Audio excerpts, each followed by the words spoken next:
നമസ്കാരം ആർപി. യുദ്ധം മുന്നോട്ട് പോകുന്നു, പ്രത്യാക്രമണങ്ങളിലൂടെ. അപ്പോൾ എന്തായിരിക്കും ഇനി മുന്നോട്ടുള്ള ഒരു അവസ്ഥ? ഗംഭീരമായ യുദ്ധമാണ് നടക്കുന്നത്, അതിനകത്ത് യാതൊരു സംശയമില്ല. വാർത്താ ചാനലുകളെല്ലാം ആ യുദ്ധം വളരെ കൃത്യമായിട്ട് തന്നെ കവർ ചെയ്യുന്നുണ്ട്. അപ്പോൾ അതിനകത്ത് എന്താണ് നടന്നുകൊണ്ടിരിക്കുന്നത് എന്നുള്ളത് നമ്മൾ വീണ്ടും ആവർത്തിക്കുന്ന വലിയ കാര്യമുണ്ടെന്ന് തോന്നുന്നില്ല.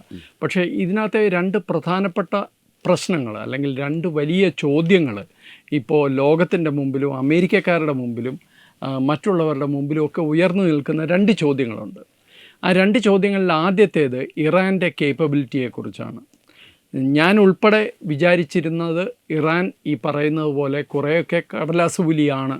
ഈ പറയുന്ന വലിയ അവകാശവാദങ്ങൾ ഇറാനെ സംബന്ധിച്ചിടത്തോളം സാധ്യമല്ല. കുറേ ദിവസങ്ങൾക്കപ്പുറം പാകിസ്ഥാനെ പോലെ തന്നെ ഇവർക്ക് പിടിച്ചു നിൽക്കാൻ സാധിക്കില്ല എന്നുള്ളതായിരുന്നു നമ്മളുടെ പ്രതീക്ഷ. അങ്ങനെയാണെങ്കിൽ ഈ യുദ്ധം വളരെ പെട്ടെന്ന് തീരുമല്ലോ എന്നുള്ള ആശയം നമുക്കെല്ലാവർക്കും ഉണ്ടായിരുന്നു. പക്ഷേ അങ്ങനെയല്ല കാര്യങ്ങളെന്നാണ് ഇപ്പോൾ വരുന്ന റിപ്പോർട്ടുകൾ സൂചിപ്പിക്കുന്നത്. കാരണം ഇറാൻ്റെ മിസൈൽ വർഷം തുടരുകയാണ്. ഇറാന് 100,000-ഓളം ഡ്രോണുകൾ അവരുടെ കയ്യിലുണ്ടെന്നാണ് പറയുന്നത്. അപ്പോൾ ഈ ഡ്രോണുകൾ ഇവർ ദിവസം ഒരു ലിമിറ്റഡ് സംഖ്യയിൽ ഈ ഡ്രോണുകൾ അവരുടെ ലക്ഷ്യത്തിലേക്ക് അയക്കുകയാണെങ്കിൽ പോലും അവർക്ക് മാസങ്ങളോളം അല്ലെങ്കിൽ 1 മാസം 2 മാസമെങ്കിലും ഇത് നിരന്തര ആക്രമണവുമായി അവർക്ക് പിടിച്ചു നിൽക്കാൻ സാധിക്കും.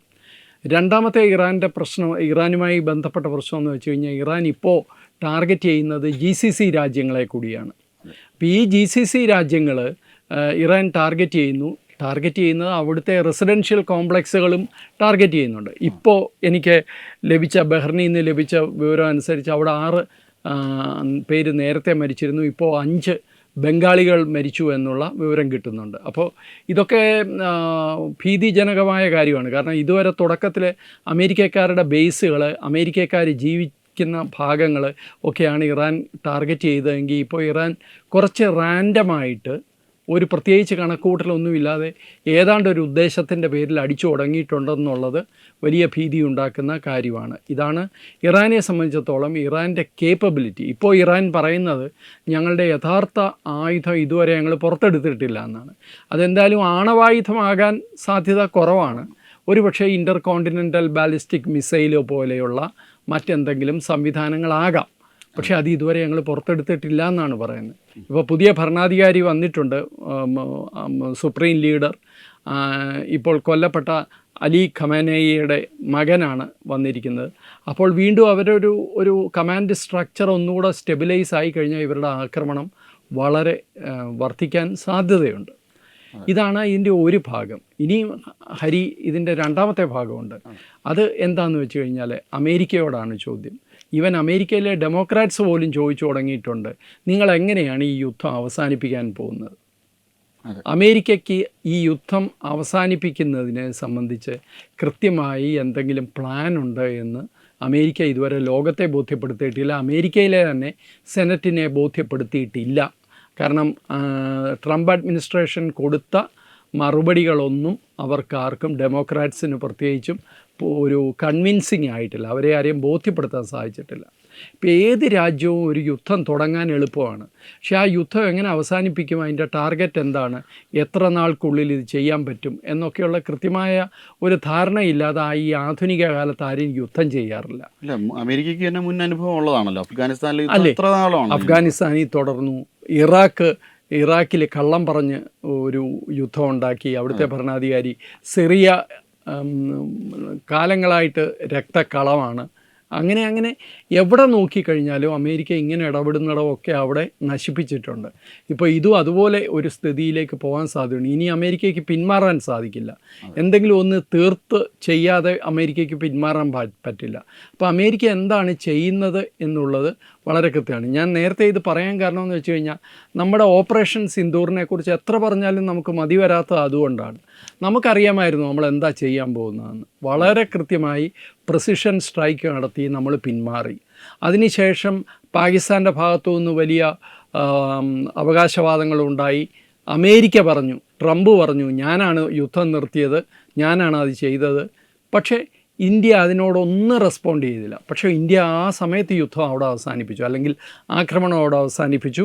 ചെയ്യേണ്ടതെല്ലാം ചെയ്തു. പാകിസ്ഥാൻ്റെ നടുവൊടിക്കുന്ന എക്കാലവും പാകിസ്ഥാൻ ഓർത്തിരിക്കുന്ന തരത്തിലുള്ള പ്രിസിഷൻ സ്ട്രൈക്കാണ് ഭാരതം നടത്തിയിട്ട് മിണ്ടാതെ മാറി നിന്നത്. ഈ തർക്കങ്ങളിലോ ബഹളങ്ങളിലോ ഒന്നും പെടാനും പോയില്ല. അപ്പോൾ അതൊക്കെയാണ് ആധുനിക കാലത്തെ യുദ്ധം എന്ന് പറയുന്നത്. ഇത് ഇടിച്ചു കയറിയിരിക്കുകയാണ്. ഏറ്റവും പ്രധാനം അതിനൊരു ശക്തമായ നേതൃത്വമാണ്. ഇപ്പോൾ അമേരിക്കയ്ക്കൊക്കെ നഷ്ടപ്പെടുന്നു പോകുന്നതും അതാണ്. ട്രംപിനൊരു നേതൃപാഠവും ഇല്ലാത്ത ആളാണ്.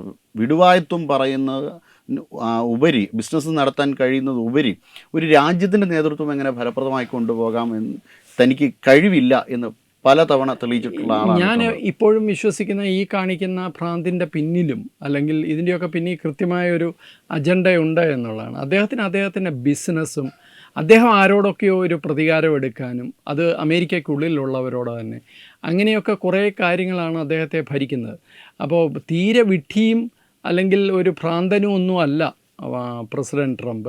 അദ്ദേഹം ഈ ചെയ്യുന്ന കാര്യങ്ങൾക്ക് പിന്നിലും ഒരിതുണ്ട്. പക്ഷേ ഈ പറയുന്നത് പോലെ സ്ട്രാറ്റജിക്കായ തിങ്കിങ് ഉണ്ടോ ഇത്തരം വിഷയങ്ങളിൽ എന്ന് ചോദിച്ചു കഴിഞ്ഞാൽ ഇല്ല എന്ന് പറയേണ്ടി വരും. അല്ലെങ്കിൽ അദ്ദേഹം എന്തോ നിശ്ചയിച്ചിട്ടുണ്ട്, ഇങ്ങനെയാണ് ഇത് പോകേണ്ടതെന്ന് തീരുമാനിച്ചിട്ടുണ്ട്. പക്ഷേ അതിന് സാധ്യത വളരെ കുറവാണ്. കാരണം അമേരിക്കയിൽ അദ്ദേഹത്തിന് വലിയ തിരിച്ചടി ഉണ്ടാവും ഇങ്ങനെ മുമ്പോട്ട് പോയാൽ.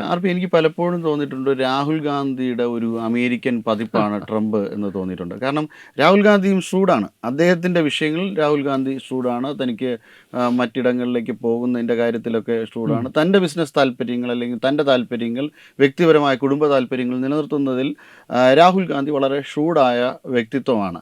എന്നാൽ രാജ്യ താല്പര്യത്തിനോട് ചേർന്ന് നിന്നുകൊണ്ട് സംസാരിക്കുമ്പോഴും അത്തരം കാര്യങ്ങൾ പറയുമ്പോഴും വിഡ്ഢിത്തങ്ങളും കോമാളിത്തങ്ങളും മാത്രമാണ് പറയുന്നത്. ഇവിടെയാണ് ഇതിൻ്റെ മറ്റൊരു പതിപ്പല്ല. ഈ അദ്ദേഹം രാജ്യ താല്പര്യവും മോദി വിരുദ്ധതയും ഒക്കെ എല്ലാം കൂടെ ഒരുമിച്ച് ചേർത്താണ് അദ്ദേഹത്തിൻ്റെ മനസ്സിലുള്ളത്. അദ്ദേഹത്തിന് രാജ്യം എങ്ങോട്ട് പോയാലും കുഴപ്പമില്ല, മോദി താഴെ പോകണം, മോദിയെ ഇറക്കണം, ഇത് മാത്രമാണ് അദ്ദേഹത്തിൻ്റെ ഒരു അജണ്ട. അതുകൊണ്ടാണ് മോദി എന്തിനു വേണ്ടി നിൽക്കുന്നു അതിനെല്ലാം എതിരായിട്ട് രാഹുൽ ഗാന്ധി സംസാരിക്കുന്നത്. രാഹുൽ ഗാന്ധിയുടെ പല വിഷയങ്ങളിലുമുള്ള നിലപാടിനോട് കോൺഗ്രസ്സിന് പോലും യോജിപ്പുണ്ടോ എന്ന്, അല്ലെങ്കിൽ കോൺഗ്രസ്സിലെ തലമുതിർന്ന നേതാക്കന്മാർക്ക് യോജിപ്പുണ്ടോ എന്ന് എനിക്ക് തോന്നുന്നില്ല. പലരും വ്യക്തിപരമായ സംഭാഷണങ്ങളിലൊക്കെ അത് പറയാറുണ്ട് എന്ന് ഞാൻ കേട്ടിട്ടുണ്ട്. അപ്പോൾ അത് വേറൊരു വിഷയം. പക്ഷേ ട്രംപുമായിട്ടുള്ള ഒരു താരതമ്യം എന്തിലാന്ന് വെച്ച് കഴിഞ്ഞാൽ എനിക്ക് തോന്നുന്നത് രാഹുൽ ഗാന്ധിയെ നയിക്കുന്നത് വേറെ ആരൊക്കെയോ ആണ്. അജണ്ട സെറ്റ് ചെയ്ത് കൊടുക്കുന്നത്, നിലപാടെടുപ്പിക്കുന്നത്, ഈവൻ ഡ്രസ്സ് ചെയ്യുന്നതും സംസാരിക്കുന്നതും നടക്കുന്നതും ഒക്കെ ഒരുപക്ഷെ ചില ടീം എഫേർട്ടിൻ്റെ ഭാഗമായിരിക്കും. അത് കേന്ദ്ര സർക്കാർ അന്വേഷിച്ചു കഴിഞ്ഞാൽ അവർക്ക് വളരെ രസകരമായ വിവരങ്ങൾ കിട്ടുമെന്ന് തന്നെയാണ് എൻ്റെ പ്രതീക്ഷ. അതുപോലെ തന്നെ ട്രംപും ഈ പറയുന്നത് പോലെ ഒരു ഡീപ്പ് സ്റ്റേറ്റിൻ്റെയോ അദ്ദേഹം അധികാരത്തിൽ വന്നപ്പോൾ പറഞ്ഞ ഞാൻ ഡീപ്പ് സ്റ്റേറ്റിനെ ഡിസ്മാൻഡിൽ ചെയ്യുമെന്നാണ്. പക്ഷേ ഇപ്പോൾ ഡീപ്പ് സ്റ്റേറ്റിനെ അദ്ദേഹം ഡിസ്മാൻഡിൽ ചെയ്തിട്ട് പുതിയ ഡീപ്പ് സ്റ്റേറ്റ് ഉണ്ടാക്കിയതാണോ അതോ പഴയ ഡീപ്പ് സ്റ്റേറ്റിൻ്റെ തന്നെ ഒരു ഇരയായിട്ട് അദ്ദേഹം മാറിയാണോ എന്ന് നമുക്കറിയില്ല. പക്ഷേ അദ്ദേഹത്തിൻ്റെ ഡിസിഷൻസും ആരൊക്കെയോ ചേർന്ന് എടുക്കുന്നതാണ്. അതുകൊണ്ടാണ് ഞാൻ പറഞ്ഞത് ഇത് വെറും ഭ്രാന്തൻ നടപടികളല്ല എന്ന്. അതെ, തീർച്ചയായിട്ടും ഭ്രാന്തൻ. അപ്പോൾ ഇത്തരത്തിൽ രാഹുൽ ഗാന്ധി പെരുമാറുമ്പോൾ അതേ മാതൃകയാണ് ഇപ്പോൾ സോണിയാഗാന്ധി സ്വീകരിക്കുന്നത്. നമുക്ക് നമ്മുടെ വരുമാനത്തിൻ്റെ ഒരു വലിയൊരു ഭാഗം, പ്രത്യേകിച്ച് കേരളം പോലുള്ള സംസ്ഥാനത്തിൻ്റെ വലിയൊരു ഭാഗം വരുന്നത് ഗൾഫിൽ നിന്നാണ്. ഗൾഫ് വരുമാനമാണ് നമ്മൾ. ഗൾഫിലേക്കാണ് ഇറാൻ ഏറ്റവും കൂടുതൽ ആക്രമണം നടത്തിയിരിക്കുന്നത്. അമേരിക്കയെ ആക്രമിക്കുന്നു എന്ന് പറയുന്നെങ്കിലും ഗൾഫിൻ്റെ പല മേഖലകളിലാണ് ഇപ്പോൾ നമ്മൾ തന്നെ മുൻ സൂചിപ്പിച്ചതുപോലെ ഇന്ത്യക്കാർ അവിടെ കൊല്ലപ്പെടുന്ന അവസ്ഥയുണ്ട്. അങ്ങനെയുള്ള ഒരു സാഹചര്യത്തിൽ ഒരു വാക്ക് പോലും ഇറാൻ്റെ ഇത്തരത്തിലുള്ളൊരു ആക്രമണത്തെ അപലപിക്കുകയോ അതിന് പകരം ഈ ഖമേനിയെക്കുറിച്ച് ഒന്നും പറയുന്നില്ല. ഖമേനിയെ കൊല്ലപ്പെട്ടതിന് പോലും ഇന്ത്യ കാരണമാണ് എന്നുള്ള രീതിയിലുള്ള സ്റ്റേറ്റ്മെൻറ്റുകളാണ് ഇവിടെ നടത്തുന്നത്. രണ്ട് കാര്യം. ഒന്ന്, 5 ബംഗാളികൾ കൊല്ലപ്പെട്ടു എന്ന് എനിക്കിപ്പോൾ ലഭിച്ച ഒരു വാർത്തയുടെ അടിസ്ഥാനത്തിൽ ഞാൻ പറഞ്ഞതാണ്. അതിന് സ്ഥിരീകരണമില്ല. ഇപ്പം നമ്മൾ ഈ സംഭാഷണം തുടങ്ങുന്നതിന് തൊട്ട് മുമ്പ് ബഹ്റിനിൽ നിന്ന് ലഭിച്ച ഒരു സന്ദേശമാണ്. ഈ ബംഗാളികൾ എന്ന് പറയുന്നത് ചിലപ്പോൾ ഇന്ത്യക്കാരും ബംഗ്ലാദേശികളും ആകാം. അത് എന്തായാലും നമ്മുടെ ഇവിടെ നിന്ന് പോയിട്ടുള്ള തൊഴിലാളികളാണ് എന്നാണ് അതിൻ്റെ ഒരു ഇത്. പിന്നെ താങ്കൾ ചോദിച്ച സോണിയാഗാന്ധിയെക്കുറിച്ച് ചോദിച്ചതും രാഹുൽ ഗാന്ധിയെക്കുറിച്ച് ചോദിച്ച ചോദ്യത്തിൻ്റെ അതേ ഉത്തരം തന്നെയാണ് നമുക്ക് തരാനുള്ളത്. കാരണം എന്ന് വെച്ച് കഴിഞ്ഞാൽ ഇന്ത്യ എന്ത് ചെയ്യുന്നോ, ഇന്ത്യ ഒരു നിലപാടെടുക്കുമ്പോൾ ആ നിലപാടിനെതിരായിട്ട് സംസാരിക്കുക എന്നുള്ളതാണ് ഇവരെല്ലാം ചെയ്യുന്നത്. സോണിയാഗാന്ധിയുടെ കാര്യത്തിൽ പ്രത്യേകിച്ചും അങ്ങനെയാണ്. സോണിയാഗാന്ധി ഇങ്ങനെ ആയതുകൊണ്ടാണ് രാഹുൽ ഗാന്ധി ഇങ്ങനെ ആയത്, അല്ലാതെ രാഹുൽ ഗാന്ധി ഇങ്ങനെ ആയതുകൊണ്ട് സോണിയാഗാന്ധി ആയതല്ല. അപ്പോൾ ആ ചരിത്രം മാത്രമൊക്കെ പറഞ്ഞു പോയി കഴിഞ്ഞാൽ വേറെ ഒത്തിരി കാര്യങ്ങൾ പറയേണ്ടി വരും. ഇറാൻ യുദ്ധം ചർച്ച ചെയ്യുന്ന സമയത്ത് പറയേണ്ടതല്ല.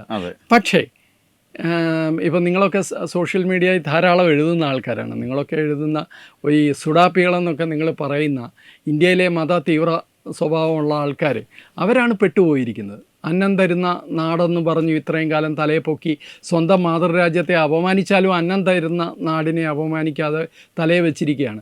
ആ രാജ്യങ്ങളെയാണ് ഇറാൻ ആക്രമിക്കുന്നത്. ആ ഇറാനെയാണ് ഇപ്പോൾ സപ്പോർട്ട് ചെയ്യേണ്ട ഗതികേടിലേക്ക് ഇവരെ എത്തിയിരിക്കുന്നത്. ഇതിനെല്ലാം മതമാണ് കാരണമെന്ന് നമ്മൾ കഴിഞ്ഞ ദിവസവും സംസാരിച്ചാണ്. ഞാൻ അതിലേക്കല്ല പറയാൻ ഉദ്ദേശിക്കുന്നത്. ഞാൻ ഉദ്ദേശിക്കുന്നത് ഇവർ പറയുന്ന ഖമനൈ മരിച്ചു കഴിഞ്ഞപ്പോൾ എന്തുകൊണ്ട് ഇന്ത്യ അപലപിച്ചില്ല, ഖമനൈക്ക് ദുഃഖം രേഖപ്പെടുത്തിയില്ല, അല്ലെങ്കിൽ അവിടുത്തെ ശവസംസ്കാരത്തിൽ പങ്കെടുക്കാൻ എന്തുകൊണ്ട് ഇവിടുന്ന് പ്രതിനിധിയെ വിടുന്നില്ല, ഇതായിരിക്കും നാളത്തെ ചോദ്യം. ആദ്യത്തെ രണ്ടും ഇപ്പോൾ തന്നെ പറഞ്ഞു കഴിഞ്ഞു. എന്തുകൊണ്ട് ഇന്ത്യയിൽ ദുഃഖാചരണമില്ല? എന്തിനു ദുഃഖാചരണം? എന്തിനാണ് ദുഃഖാചരണം? ഈ ഖമനൈ എന്ന് പറയുന്ന ആൾ ഇറാൻ പണ്ട് ഭാരതത്തെ സപ്പോർട്ട് ചെയ്തിരുന്നു എന്ന് പറയുന്നു. ഭാരതം അതുപോലെ തിരിച്ച് സപ്പോർട്ട് ചെയ്തിട്ടുണ്ട്. എന്നിട്ട് ഇവരെന്താണ് നമ്മളോട് ചെയ്തിട്ടുള്ളത്? അവർക്ക് മതമാണ് വളരെ പ്രധാനം. ഞാനൊരു സാധനം ഇന്ന് വന്നത് കാണിക്കാം. അദ്ദേഹത്തിൻ്റെ ഈ മരിച്ചുപോയ ഖമനൈയുടെ, കൊല്ലപ്പെട്ട ഖമനൈയുടെ അദ്ദേഹത്തിൻ്റെ ട്വീറ്റുകളാണ്. ഒന്ന് 2019 എത്ര വർഷത്തെയാണെന്ന് ഞാൻ പറയാം. 2019 അദ്ദേഹം പറയുന്നത്, we are concerned about Muslim situation in Kashmir. We have good relation with India, but we expect the Indian government to adopt a just policy towards the noble people of Kashmir and prevent oppression and bullying of Muslims in this region. അവിടെ മുസ്ലിങ്ങളെ അടിച്ചമർത്തിക്കൊണ്ടിരിക്കുകയാണ്. അത് നിർത്തണമെന്നാണ് ഇന്ത്യയോട് ആവശ്യപ്പെട്ടത് 2019. അത് കൂടാതെ 2020 the hearts of Muslims all over the world are grieving over the massacre of Muslims in India. അതായത് 5 തീയതി March 5, 2020 The government of India should confront extremist Hindus and their parties and stop massacre of Muslims in order to prevent India's isolation from the world of Islam. ഇസ്ലാമിക ലോകത്തു നിന്ന് ഭാരതത്തെ അകറ്റി നിർത്തണ്ട എന്നുണ്ടെങ്കിൽ നിങ്ങൾ എത്രയും പെട്ടെന്ന് ഇതെല്ലാം കണ്ടം ചെയ്ത് ഇത് അവസാനിപ്പിക്കണം. ഇന്ത്യയിൽ മുസ്ലിങ്ങളെ ഇങ്ങനെ കൂട്ടക്കൊല ചെയ്തുകൊണ്ടിരിക്കുകയാണെന്നാണ് 2020 ഖമനൈ പറയുന്നത്. അദ്ദേഹത്തിൻ്റെ ട്വീറ്റാണ്. ഈ ഇസ്ലാമിക ലോകം ഭാരതത്തിൽ നിന്ന് എത്ര അകലത്തിലാണെന്നുള്ളത് നമുക്കിപ്പോൾ പത്രവാർത്ത വായിച്ചാൽ അറിയാം. യഥാർത്ഥത്തിൽ ഇസ്ലാമിക ലോകത്തു നിന്ന് ഇപ്പോൾ ഒറ്റപ്പെട്ട് നിൽക്കുന്നത് ഇറാനാണ്, ഭാരതമല്ല. ഭാരതത്തിൻ്റെ ഭരണാധികാരിയായ പ്രധാനമന്ത്രി നരേന്ദ്രമോദിക്ക് മിക്കവാറും എല്ലാ അറബ് രാജ്യങ്ങളുടെയും പരമോന്നത സിവിലിയൻ ബഹുമതി ഇതിനോടകം ലഭിച്ചു കഴിഞ്ഞിരിക്കുന്നു. ഊഷ്മളമായ ബന്ധമുണ്ട്. നമ്മളുടെ നമ്മളുടെ പൗരന്മാരവിടെ പോയി നന്നായി ജോലി ചെയ്ത് ജീവിക്കുന്നുണ്ട്. ഇറാനാണ് ഇപ്പോൾ മുസ്ലിം ലോകത്തു നിന്ന് ഒറ്റപ്പെട്ടിരിക്കുന്നത്. ഇത് 2020 ആണെങ്കിൽ ഒരു ട്വീറ്റും കൂടെ വായിച്ചിട്ട് ഞാൻ നിർത്താം. അത് ഏറ്റവും അവസാനത്തെയാണ്. അതായത് 2024 16 തീയതി 9 മാസം. ദ എനിമീസ് ഓഫ് ഇസ്ലാം, ഇത് ശ്രദ്ധിച്ച് കേൾക്കണേ. The enemies of Islam have always try to make us indifferent with regard to our share identity as an Islamic ഉമ്മ. ലോകമെമ്പാടുമുള്ള ഇസ്ലാമിക് ഉമ്മയുടെ ഭാഗമാണ് നമ്മളെല്ലാവരും. അപ്പോൾ അതിനെ ഇൻഡിഫറൻ്റ് ആക്കാനായിട്ട് പലരും ശ്രമിക്കുന്നുണ്ട്, ഇസ്ലാമിൻ്റെ ശത്രുക്കൾ. We cannot consider ourselves to be Muslims if we are oblivious to the suffering that a Muslim is enduring in Myanmar, Gaza, India or any other place. അതായത് മുസ്ലിങ്ങൾ ഈ ലോകത്ത് ഏറ്റവും കൂടുതൽ കഷ്ടതയും ബുദ്ധിമുട്ടും അനുഭവിക്കുന്ന 3 പ്രദേശങ്ങൾ പറയുമ്പോൾ അതിലൊന്ന് ഇന്ത്യയാണ്. അതിനെതിരെ ലോകം മുഴുവൻ ഒരുമിക്കണമെന്നാണ് നേരത്തെയുള്ള ട്വീറ്റിലും ആവശ്യപ്പെടുന്നത്. ഗാസയും മയാൻമാറിലും ഇന്ത്യയിലുമാണ് അത്രേ മുസ്ലിങ്ങൾ ഏറ്റവും കൂടുതൽ കൊല്ലപ്പെടുന്നതും കഷ്ടം. ഇദ്ദേഹത്തിന് അറിയാൻ വയ്യായോ, ഇദ്ദേഹത്തിൻ്റെ ചുറ്റുപാടുമുള്ള ഈ രാജ്യങ്ങളിലൊക്കെ തന്നെയാണ് മുസ്ലിങ്ങൾ ഏറ്റവും കൂടുതൽ കൊല്ലപ്പെടുന്നത്. അത് മുസ്ലിങ്ങൾ തന്നെയാണ് കൊല്ലുന്നത്. ഏറ്റവും കൂടുതൽ എനിക്ക് തോന്നുന്നു അതിലൊരു രാജ്യം ഇറാനാണ്. ഇപ്പോൾ ഏറ്റവും അവസാനം ഈ പറയുന്ന ഈ വലിയ വാക്കുകളൊക്കെ എഴുതിയ ആളാണ് ഈ 2025 ഡിസംബർ തൊട്ട് 2026 ജനുവരി വരെയുള്ള 2 മാസങ്ങൾക്കിടയിൽ 25,000 തൊട്ട് 30,000 വരെ യുവതീ യുവാക്കളെ കൊന്നുകളഞ്ഞത്. ആ മനുഷ്യനാണ് ലോകത്തിന് ഇസ്ലാമിക ചരിത്രവും ഉമ്മയും ഒക്കെ പഠിപ്പിച്ചിട്ട് നമ്മളെ ഭീഷണിപ്പെടുത്താൻ വരുന്നത്. അങ്ങനെ ഒരാളാണ് അദ്ദേഹം. നമ്മളെ സംബന്ധിച്ചിടത്തോളം നമുക്ക് നയതന്ത്ര ബന്ധമുണ്ട്, ഇൻഫ്രാസ്ട്രക്ചർ ഡെവലപ്മെൻറ്റിൽ ജോയിൻ്റ് ആയിട്ടുള്ള പരിപാടികളുണ്ട്, അതൊക്കെ നടക്കും. പക്ഷേ അതുകൊണ്ട് അദ്ദേഹത്തിൻ്റെ നിലപാടുകൾ നമ്മൾ അറിഞ്ഞില്ല, അദ്ദേഹം എന്തോ വലിയ മഹാനാണ് എന്ന് കരുതേണ്ട ഒരാവശ്യവും ഇന്ത്യ ഗവൺമെൻറ്റിനും ഇല്ല, ഭാരതത്തെ സ്നേഹിക്കുന്ന നമ്മുടെ പൗരന്മാർക്കുമില്ല. അല്ല, ഇത് ഇവരുടെ ഇപ്പോഴത്തെ നിലപാടല്ല, കഴിഞ്ഞ കാലങ്ങളൊക്കെയും ഇവർ ഇതേ നിലപാടാണ്, ഈ അപ്പീസ്മെന്റ് പോളിസിയാണ് നടത്തി വരുന്നത്. എന്തിനു വേണ്ടിയിട്ടാണ്? അതെ, ഈ അപ്പീസ്മെന്റ് പോളിസി നിർത്തിവെച്ചു എന്നേ. ഭാരതം നമ്മൾ ഫുൾ സ്റ്റോപ്പ് ഇട്ടു. അപ്പോൾ ഇവരിപ്പോൾ എന്ത് പറഞ്ഞാലും, ഇപ്പോൾ സോണിയാഗാന്ധി ഇത് പറഞ്ഞു, രാഹുൽ ഗാന്ധി പറയുന്നു, പലരും പറയുന്നുണ്ട്. അല്ല, ഇന്ത്യ ഒട്ടാകെ ഇൻ്റലിജൻസിൻ്റെ ഒരു റിപ്പോർട്ട് അനുസരിച്ച് തന്നെ 60 സ്ഥലങ്ങളിൽ ഖമനയ്ക്ക് വേണ്ടിയിട്ട് പ്രകടനം നടന്നിട്ടുണ്ട്. എന്നിട്ട് ഭാരത സർക്കാർ അനങ്ങിയോ? അവരനങ്ങിയിട്ടുമില്ല, ചെയ്യേണ്ട കാര്യവും ഇല്ല. അത് ഭാരതം പാകിസ്ഥാനുമായിട്ട് യുദ്ധം നടത്തുന്ന സമയത്ത് ഒക്കെയും പാകിസ്ഥാനെ സപ്പോർട്ട് ചെയ്യുന്ന രാജ്യമാണ് പാലസ്തീന് വേണ്ടിയിട്ടാണ്. ഞാൻ കഴിഞ്ഞ ദിവസം ഒരു മാധ്യമപ്രവർത്തകൻ ചാനലിൽ പറയുന്നത് കേട്ടു, ഭാരതത്തോടെ എപ്പോഴും കൂടെ നിന്നാണ് ഈ ഇറാൻ, എന്നിട്ട് നമ്മളൊന്നും ചെയ്യുന്നത്. തിരിച്ചും ഭാരതവും ഇറാനെ വളരെയധികം ഹെൽപ്പ് ചെയ്തിട്ടുണ്ട്. ഈ അറബ് ലോകത്തിലെ ഒരു രാജ്യം പോലും ഇറാനെ അങ്ങനെ പൂർണ്ണമായിട്ട് ഉൾക്കൊള്ളുന്ന രാജ്യമല്ല. ഷിയ മുസ്ലിംസ് ആയതുകൊണ്ട് തന്നെ അവരകറ്റി നിർത്തിയാണ്. ഭാരതം ഒരിക്കലും അത് വിചാരിച്ചിട്ടില്ല. ഭാരതം അറബ് രാജ്യങ്ങളോടും ഇറാനോടും ഒരുപോലെ ബന്ധം വെക്കുന്ന രാജ്യമാണ്. പക്ഷേ ചില കാര്യങ്ങൾ നമുക്ക് മറക്കാനും പറ്റില്ല. നമ്മളെ ഒറ്റപ്പെടുത്തി ലോക മുസ്ലിം രാജ്യങ്ങളെല്ലാം നിങ്ങളോട് പിണങ്ങും, നിങ്ങൾ മര്യാദയ്ക്ക് പെരുമാറുക എന്നൊക്കെ നമ്മളെ ഉപദേശിച്ച ആളാണിത്. അദ്ദേഹമാണ് ഇത് ഏറ്റവും വലിയ കൂട്ടക്കൊല ഇപ്പോൾ അവിടെ നടത്തിയത്. അതെ അതെ. അതോടൊപ്പം തന്നെ ഇപ്പോൾ ഈ പാകിസ്ഥാനുമായിട്ടുള്ള യുദ്ധമൊക്കെ നടക്കുന്ന സമയത്ത് ഭാരതത്തിൻ്റെ ഇവരുടെ പിന്തുണയൊന്നും കിട്ടുന്നില്ല. ഇവരുടെ തന്നെ നേതാവായ രാജീവ് ഗാന്ധിക്ക് പോലും ഈ ആൻറ്റി സയോണിസം പറഞ്ഞുകൊണ്ടിരുന്നിട്ട് മാറ്റി പറയേണ്ടി വന്നു 90-കളിൽ. ചരിത്രമാണത്. അപ്പം അങ്ങനെ ഇവർ എന്തിനാണ് ഇപ്പോൾ വീണ്ടും വീണ്ടും ഈ ഒരു ഭീകരമായ അവസ്ഥയെ നടപ്പിലാക്കുന്ന ആൾക്കാർക്ക് വേണ്ടിയിട്ട് വീണ്ടും വാദിക്കുന്നത്? മറ്റൊരു രാജ്യ താല്പര്യം എന്ന് പറയുന്നത് ഗൾഫിൽ നമ്മുടെ ആൾക്കാർ ജോലി ചെയ്യുന്നത്. ഇത്രയേ ഉള്ളൂ. രണ്ട് കാര്യമാണ്. ഇന്ത്യയിലെ ഈ ഖമനയ്ക്ക് വേണ്ടിയിട്ട് പ്രതിഷേധിക്കുന്ന ഇന്ത്യയിലെ മുസ്ലിങ്ങളുടെ കാര്യം പറഞ്ഞാലും കോൺഗ്രസിൻ്റെ കാര്യം പറഞ്ഞാലും രണ്ടുപേർക്കും ഒരേ കാര്യമാണ്. അതായത് ഒന്ന്, ഇന്ത്യ സർക്കാരിൻ്റെ നിലപാട് എന്താണോ അതിന് നേരെ ഘടകവിരുദ്ധമായിട്ട് നിൽക്കുക. രണ്ട്, ഇന്ത്യയിലെ മുസ്ലിങ്ങളെ സംബന്ധിച്ചിടത്തോളം അവരുടെ പ്രശ്നം വേറൊന്നാണ്. അത് കൃത്യമായ മതബോധമാണ്. അതിനപ്പുറം വേറെ യാതൊന്നുമല്ല എന്നുള്ളത് വളരെ വ്യക്തമാണ്. അവർക്ക് ദേശീയത പ്രശ്നമല്ല, അവർക്കിതും പ്രശ്നമല്ല. അവർക്ക് ആകെ കൂടെ നോക്കുന്നത് മറുവശത്ത് ആരാണ്. മറുവശത്ത് നോക്ക്, ജൂതനുമാണ് അമേരിക്കക്കാരനുമാണ്, പെർഫെക്റ്റ്. അപ്പോൾ ഇതിനെ എതിർക്കുക. ഇന്ത്യയും കൂടെ അവരെ സപ്പോർട്ട് ചെയ്യുന്നു എന്നുള്ള ഒരു നരേറ്റീവും കൂടെ കൊണ്ടുവരുന്നുണ്ട്. അപ്പോൾ ഇതുകൂടെ ആകുമ്പോഴത്തേക്ക് ഏതാണ്ട് ഞങ്ങളുടെ മുസ്ലിം ഉമ്മ എന്ന് പറയുന്ന ഇസ്ലാമിക ലോകത്തിൻ്റെ ശത്രുക്കളെല്ലാം ഒരു വശത്തായി എന്നാണ് ഇവർ ധരിക്കുന്നത്. പക്ഷേ അൺഫോർച്ചുനേറ്റ്ലി അറബ് രാജ്യങ്ങൾ, GCC രാജ്യങ്ങൾ ഒന്നും തന്നെ ഈ ഒരു നരേറ്റീവിനോട് യോജിക്കുന്നില്ല എന്നുള്ളതാണ് ഇതിൻ്റെ ഏറ്റവും വലിയ പ്രത്യേകത. നമസ്കാരം. Brought you by Kerala AIDS control society. HIV AIDS സംബന്ധമായ സംശയങ്ങൾക്ക് 1097 എന്ന 24 മണിക്കൂറും പ്രവർത്തിക്കുന്ന ടോൾ ഫ്രീ നമ്പറിലേക്ക് വിളിക്കുക. വാട്സാപ്പിലും ഫേസ്ബുക്കിലും ഒക്കെ സ്റ്റാറ്റസ് അപ്ഡേറ്റ് ചെയ്യാറുണ്ടല്ലോ, HIV സ്റ്റാറ്റസോ. HIV പിടിപെടാനുള്ള സാഹചര്യങ്ങളിൽ കൂടി അറിഞ്ഞോ അറിയാതെയോ കടന്നു പോയിട്ടുണ്ടാവാം. എന്ത് തന്നെയായാലും മുൻകൂട്ടി പരിശോധിച്ച് HIV സ്റ്റാറ്റസ് അറിയൂ. സൗജന്യ HIV പരിശോധനയും കൗൺസിലിങ്ങും ആരോഗ്യ കേന്ദ്രങ്ങളിൽ പ്രവർത്തിക്കുന്ന ICTC അഥവാ ജ്യോതിസ് കേന്ദ്രങ്ങളെ സമീപിക്കുക. നിങ്ങളുടെ സ്റ്റാറ്റസ് എന്തായാലും വിവരങ്ങൾ രഹസ്യമായി സൂക്ഷിക്കുന്നതായിരിക്കും.